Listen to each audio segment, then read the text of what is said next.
Accessing library computer data. And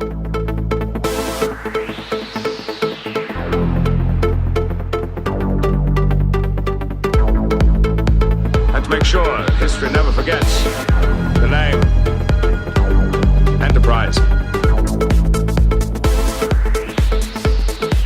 Hey everybody, welcome to the Penske File. We're back with a, we're continuing our Let's Watch the Star Trek The Next Generation here. If you're just tuning in, this is a podcast where we are running through all 178 episodes of Star Trek The Next Generation and breaking down each and every one of them one by one in chronological order of the show. So, as of now, we're up to episode 3 of season 2. This one's called Elementary Dear Data. It was directed by Rob Bowman of X-Files fame, written by Brian Allen Lane, and it aired way back on December 5th, 1988.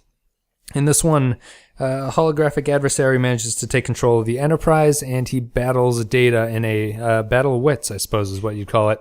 This is the Sherlock Holmes episode, the first one with Moriarty. So for this one, Modi Operandus is going to join us to discuss and break down what makes this episode work and or doesn't make it work. Is that the best way to say it? He's around. He's going to talk to us about this episode, what we thought of it, and where we go from here. So we will bring Modi on right after this. Clancy, I'll be gone for a while. See that no one touches it. Aye, sir. And where can I reach you? He can be reached at 221 B. Baker Street. Hey, everybody. Welcome back to the Penske File. We just got done watching Elementary Dear Data, and I asked my computer to give me someone equal of my own intellect to talk about the episode with, and out popped Modi Operandus. So, how are you doing, sir? The Moriarty to your Sherlock Holmes, yes. I'm doing great. Thanks for having me back. Sure, it's good. It's it's starting to feel like Next Generation. It is. This is a very Next Generation episode. It is. It's starting for sure. Yeah, it's starting to feel like Christmas, in 10 months, and it's starting to feel like the Next Generation. And I thought that this one, was strong. This is a very strong episode that I'm not particularly attached to. What do you think? I didn't think it was. I don't know. It's got a good. I don't even know what to say about this thing. It's got a decent premise, I guess. I thought it was kind of weird that it's a gimmick episode, I guess is the best way of describing it. It's because it's the Elementary Dear Data title and they get cute with everything, and the Sherlock bit. And it's an interesting way to frame the idea of the holodeck creating life kind of thing, I guess. Yeah. So I do like that aspect of it, but the framing of it with the Sherlock Holmes thing, I guess, is fine. It just feels trying to be a little cute, I guess. Yeah, I'm never a huge fan when casts of a show sort of become other characters. Mm-hmm. I preferred if they were just in the Star Trek universe, which they are, but they're on the holodeck, and that's always a problem I have with the holodeck episodes in general. But yeah, I guess the crux of this episode is that Data and Geordi are digging around in the holodeck, and they want to play a game. Yeah, it's imagination time for them. And Data knows all of the Sherlock Holmes mysteries, so he immediately solves things without having to go through the deductive reasoning to solve anything. Right. So Geordi gets upset, and he makes a challenge of Data where he asks the holodeck to construct a foe that is worthy of Data. And notice he says Data instead of Sherlock Holmes. Which is, for a major plot point, it seems like a very small thing it hinges upon, Yeah, I thought it was a very, it's like a very, it seems like the holodeck could be catastrophic if it takes... It's like a genie of the lamp situation where you wish for something and it turns out the opposite of what you meant kind of thing. It's almost what it's like. Yeah, it is. It's just well, we'll get into it, but they come up with Moriarty, who Moriarty becomes a sentient life form, and at the he sort of causes havoc on the ship. He takes control of the ship.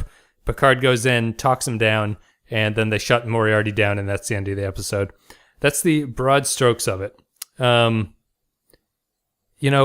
thought this one was. I can't come up with many negatives. We were talking before we started recording. I was like, I don't really know what there is to talk about how long, because there's not a lot wrong with this one. It just doesn't. Yeah. It doesn't grab me in any. It's a ground we've already tread to as far as there's stuff to talk about with Pulaski's again contempt for Data. I'll give you credit for your vast knowledge, but your circuits would just short out if you were confronted with a truly original mystery. It's elementary, dear Data. And just denying all possibility that he could be alive. Yep.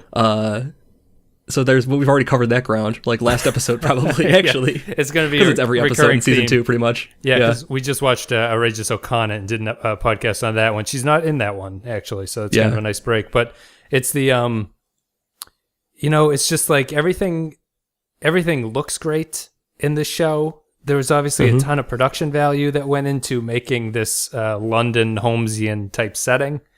Yeah, it looks good. The Moriarty guest actor might be one of the best guest actors that's come on the show. Yeah, he's really good too. And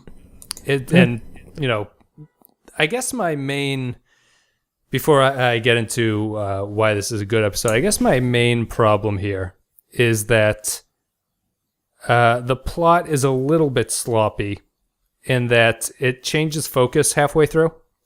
It goes from Data being the prime player to Data is really not involved at all in the second half of the show. He just kind of stands around. That's true. It's a lot of Picard at the back half. Yeah, to talk Moriarty down, even though the holodeck has made Moriarty a nemesis of Data. You'd think that Data's abilities would somehow come into handling it. The computer made something that could defeat Data, but it can't defeat Picard, basically. Yes. Is the genie of the lamp scenario there. Yeah. So Picard is greater than Data, basically, is what the moral of the story is. That's the math behind the episode. Picard is greater than Data. It's just, it's sort of, I don't want to sound too negative. I sound negative. I don't really feel negative. I feel this is It's not a terrible episode, yeah. No. It's just... I mean, what was your sort of favorite part, or what would you pull out of it for favorable things? I kind of liked the conversation with Geordi, and even though it's Pulaski, got Pulaski in the tent forward there too, of talking about how the game is in the mystery kind of thing. Yeah. And towards the beginning there, I kind of liked their little conversation there, trying to explain it to him another humanity teaching moment with Data, and then Pulaski just has to shove her dumb face and everything. And like challenges him. I'm trying to teach him. You're trying to shut him down, basically. She interjects herself into a conversation without even turning around. Exactly. She's just Geordi just to shut her down right there. It's like, yeah, we were talking to you though, so go about your business, please. This is a private conversation. Yeah, exactly. It's the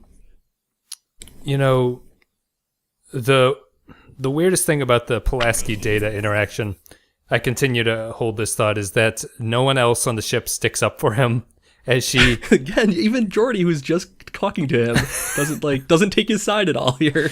She's like, well, he can't deductive reason. He tries reason. to, though, a little bit. Geordi's the one that defends him the most, I think, he does defend him a little bit here and saying but he does agree. I mean, the problem is Pulaski and him are coming from the same premise that Data's just doing this from rote memory and not from, like, actual problem solving. But the premise of the idea that Data can't solve brand new problems, they deal with that every single day on the Enterprise. I know. Just because he can't figure out in a game, he lives that. He figures out problems constantly when he doesn't know the answer from reasoning and logic. Yeah, the same same kind of thing. things as I don't know. It doesn't make any sense to me. Yeah, they're just like, Data. Yeah, it's like Data's, I don't even know what they say. They're like, Data's good at calculating. He can't figure it out. It's like, yeah, he seems but he figures. He seems to provide the answer to 50% of the problems that the ship runs into. Right. And no one else can. It's just kind of a strange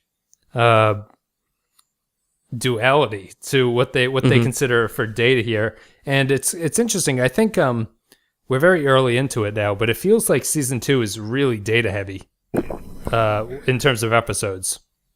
That's pretty much for the whole season, for the whole series here on out. There's a lot of Data centric until like the final.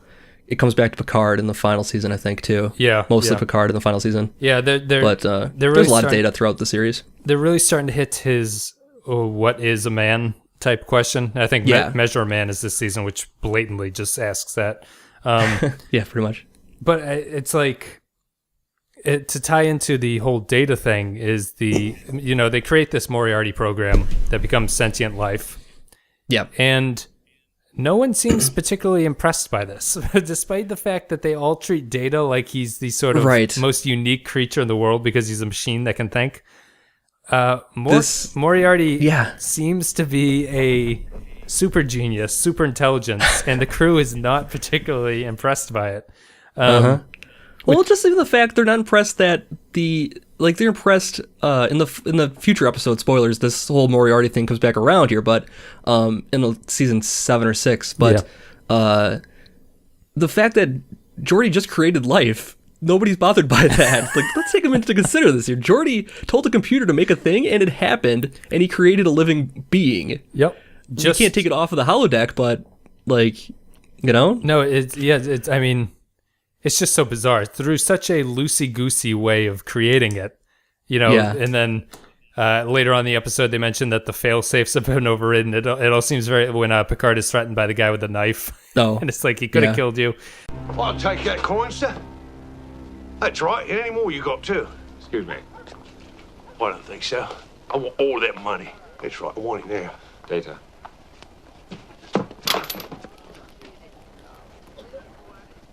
This holographic image differs from any I have ever seen. Could he have actually injured you? More serious than that. I think the mortality failsafe may have been circumvented. He could have killed me. Oh, let it go, God! Come on, he's hurting me! Data, let him go. Which, you know, are they sure the failsafes are overridden? Because they just kind of assume that about certain things. They do. We've seen it happen. Like, I'm taking the approach that I'm watching Deep Space Nine right now, and they had an episode where it was all part of a game kind of thing. Yeah. It's in season 1 sometime, I think. And I was like saying the entire time, we haven't actually seen anybody die from this thing, so I don't know if it's actually any threat to anybody.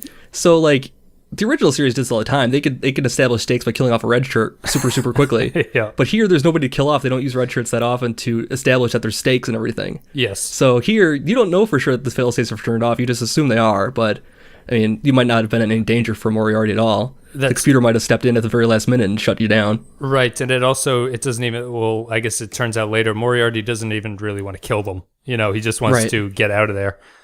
Which could have been the failsafe in the first place. Maybe the computer programmed Moriarty that way so that he wouldn't actually kill anybody. That's a good point. The failsafe it used, you know? Yeah, that'd be a good point. If he's still somehow connected to his original programming. Yeah. And that would be the out to get out of there. But yeah, it's strange. It's I was thinking something at the end there. Oh, I can't even remember more. It had something to do with Moriarty's state of being. It's just strange. It's very.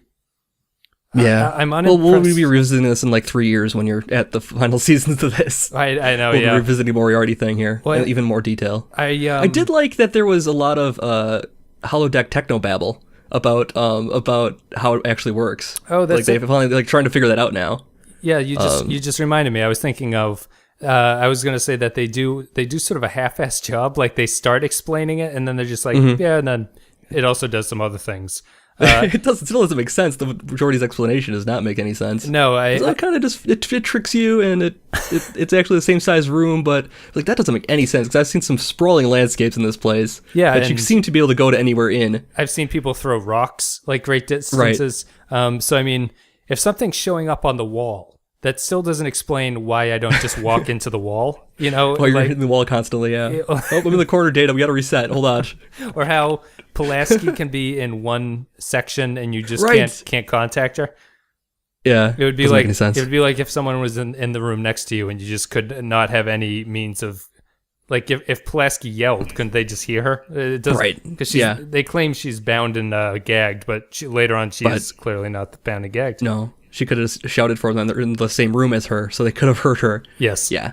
I mean, they took an effort, basically, to explain that the holodeck is not magic, it's science, but then also just decided that it's worked by magic at the same time. It's incomprehensible. I think I just think that the ship in the bottle, which is his return, Moriarty's return, is a generally better episode. I went into this one, yes, it is, getting confused, thinking at the end, I was like, oh, is he going to step up? When does he step off the holodeck? Because he does that in Ship in a Bottle. He does not do it in this one. And did you notice the one plot-breaking problem with this episode? Let me know. What is it? They claim Moriarty can't step off the holodeck, right? They take the paper he gave them and they take it off the holodeck. Yeah, that's right. That was the okay. So when I was reading the synopsis of the original ending for it was that basically Picard figured it out because he took something off the holodeck, and brought it to him. But then at the same time, the holodeck works on the same technology as the replicators, presumably. So what's to say that it couldn't replicate a piece of paper? That's but true. Not replicate a person. You know what I mean? I see. So at the same time, I don't know if that's plot breaking necessarily. No, I see no difference between the holodeck and the replicator. Right. It seems like it's just sort of, you could think of the holodeck as like a microwave that can create matter and it also just get rid of it. Yeah, exactly. And so, when they say you can't, it's obviously just a plot thing that you can't go off the holodeck, but I guess that's like the one true failsafe of the entire system, right? Right. It's very... I guess. When it's convenient, because then they bring it back around later and he can all of a sudden get off, so I don't know. Oh, in the next episode? In the next thing, yeah. Well, it's all a trick, right? Yeah. Yeah, that's right, because it was all on the holodeck. Whole thing, is that it's all taking place on the holodeck. Let's spoil everything for everybody who hasn't watched it yet. At the end, in the final episode, they all go through 3 different time periods. Oh God! It's just it's such a weird episode to discuss. What'd you think of the of Geordi just having a boat in his workspace and he tells people not to knock into it? Geordi, I've just had a strange conversation with your assistant. Although it is 3 days until we rendezvous with Starship Victory, She believes it has already arrived? Not the Starship, my friend. The original.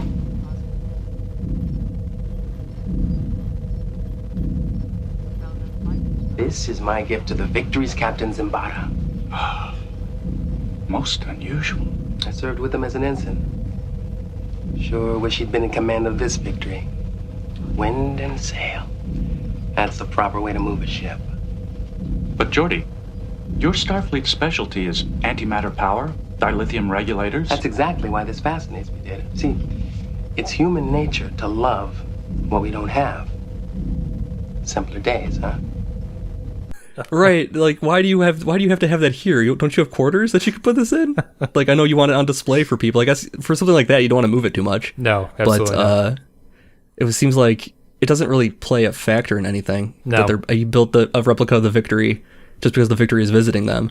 But yeah, first of all, it seems like quite a big deal. When everybody else visits him, he doesn't make make a replica of their original ship or anything like that. So he really liked the Victory, is all. They should have mentioned he served on it or something. Yeah, it is. Yeah, at least give him some reason to want to have such endearment for it. But nope.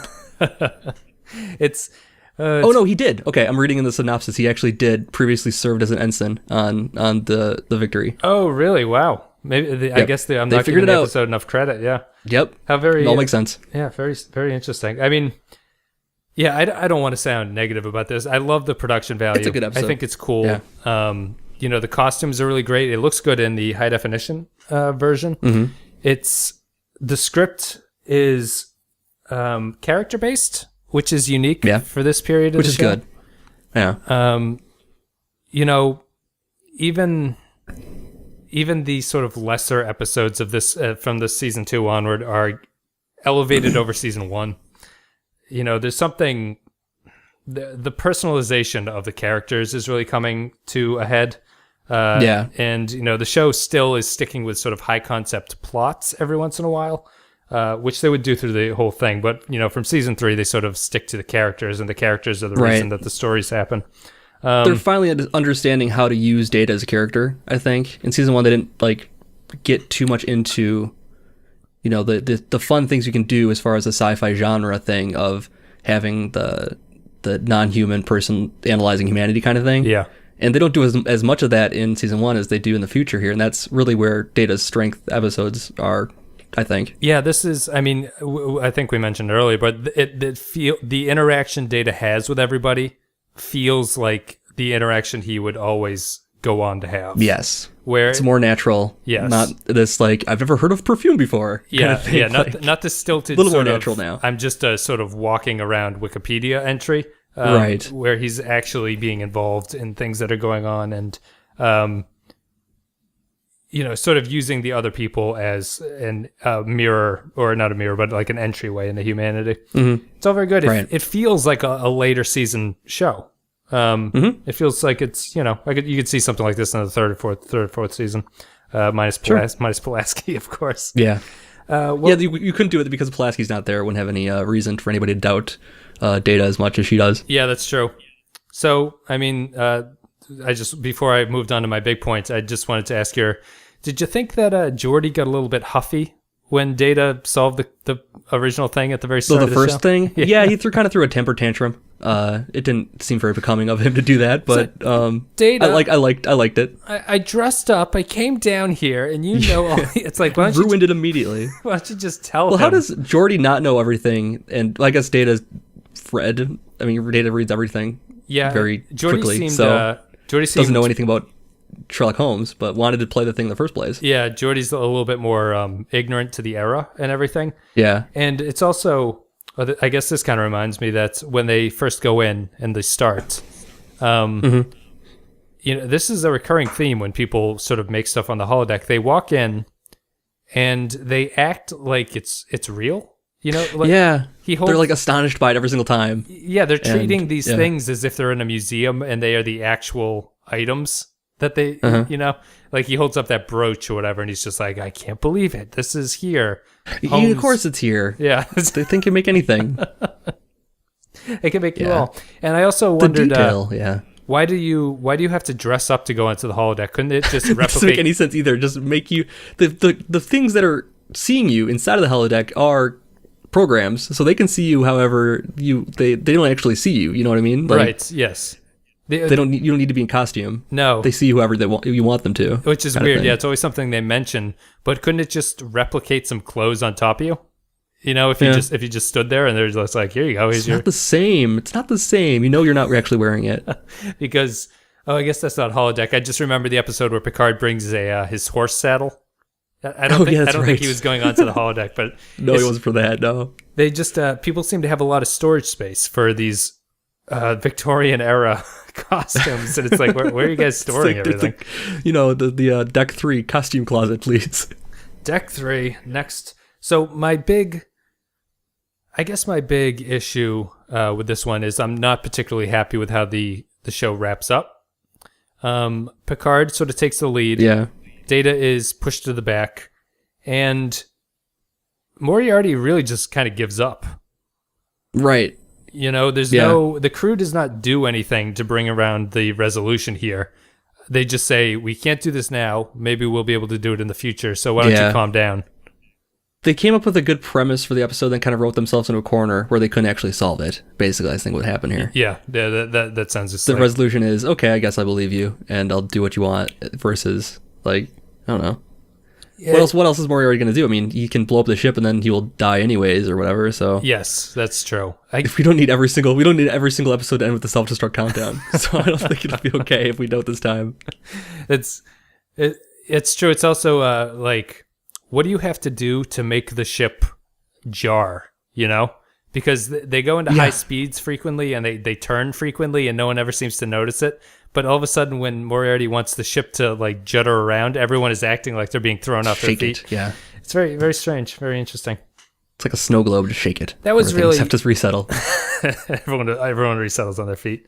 That was really my main thing. I was enjoying it the entire way through. It got to the end, and I was just like, it kind of that episode's over now. Yeah, it's just over, and I was never particularly drawn into it. It's just strange. That said, it's a fun ride though. It is. I guess maybe that's the whole point of it is back to Geordi's point that the mystery is the fun part, not the resolution of it. Oh, that's a good callback. See? Yeah. I give him more credit than they deserve for this episode. Absolutely. Well, let's get into what a couple critics said. Moriarty, this vessel's computer has a vast memory capacity. How well I know. You will not be extinguished. We will save this program and, hopefully, in time, when we know enough, bring you back in a form which could leave the holodeck. Then perhaps we'll meet again, madam. It could be a long time. Time won't pass for you, but I may be an old woman. But I'll still fill you with crumpets, madam. So, Tor.com, Keith and DeCandido says, there's nothing to dislike about this episode, from LeVar Burton's deliberately awful Watson to Picard in a top hat to Pulaski overloading on crumpets to a stellar performance by Daniel Davis, who's Moriarty. The script is also conscious of when a holodeck program takes place, with plenty of 19th century references.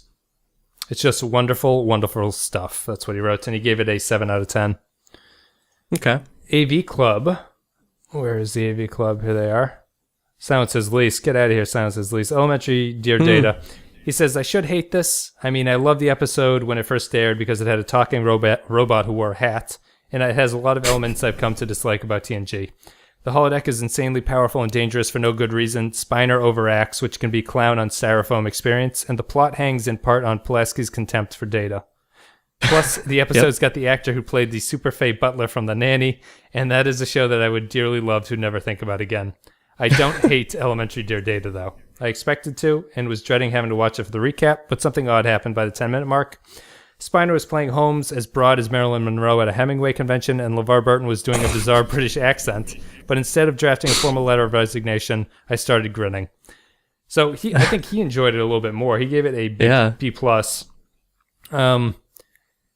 I don't...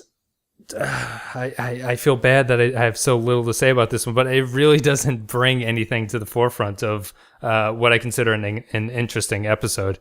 It almost would have been more interesting if they weren't on the holodeck somehow, and he ran into a life form that was like this. Yeah.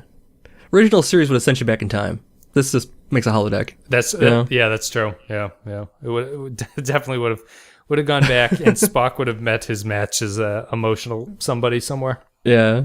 Huh, interesting. Well, Elementary Dear Data, an interesting thing. It's no even Okana, which we watched after this one. No, it's not as good, but there's something weird there. There's nothing really weird with this episode. So, I mean, what would you give this ever rating? There's less to say about the decent, like, middle of the road episodes that there is, like, the bad ones that are the good ones. It is. I would say this is middle of the road, like 3.5 probably as my rating for it. Yeah, I was thinking 3.5. I think what you just said is like totally accurate. Like when it's middle of the road, it's neither really good nor really bad. It's so difficult to sort of come up with something that's like interesting about it. And because of that, I think I'm going to give this a 3 out of 5. Okay. Would you recommend a non-Trek fan watch this one?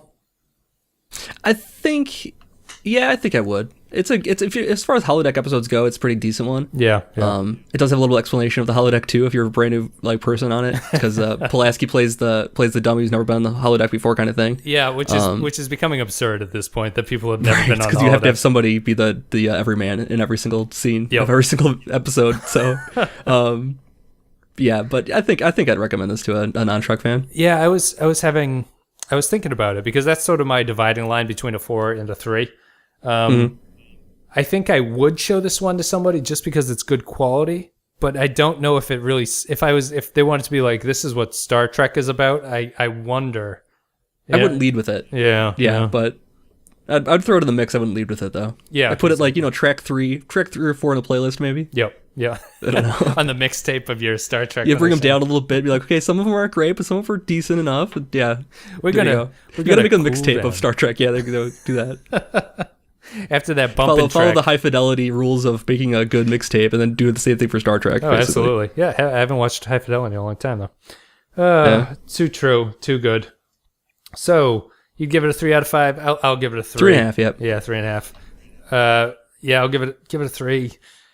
It is what it is. It's a. It would probably. It's one of those episodes that when you get into the later season, you'd probably be like, I didn't enjoy that one as much. But in comparison, it's not great. Early on in here, I'm excited that these shows are actually turning out this way. It's a breath of fresh air now that they're getting better. It is, yeah. And everyone's fitting into their little role. Everyone's doing things properly. They're all talking to each other. Pulaski's still there, unfortunately, but things will change. Cool. Yep. Well, thank you, Modi, very much. Thank you very much. And we'll bring you back with a high impact one at some point in the future. Yeah. You guys can check Modi out, his YouTube channel. There'll be a link in the description below. And you enjoy the content, as always, a YouTube like or comment is appreciated. iTunes rating review. We're shooting up the charts, and I appreciate it very much. So thank you guys. So All right, let's get to the weekend, huh? We can now wrap this thing down, and we will move forward with Season 2 sometime in the coming weeks. So thank you, and see you guys later.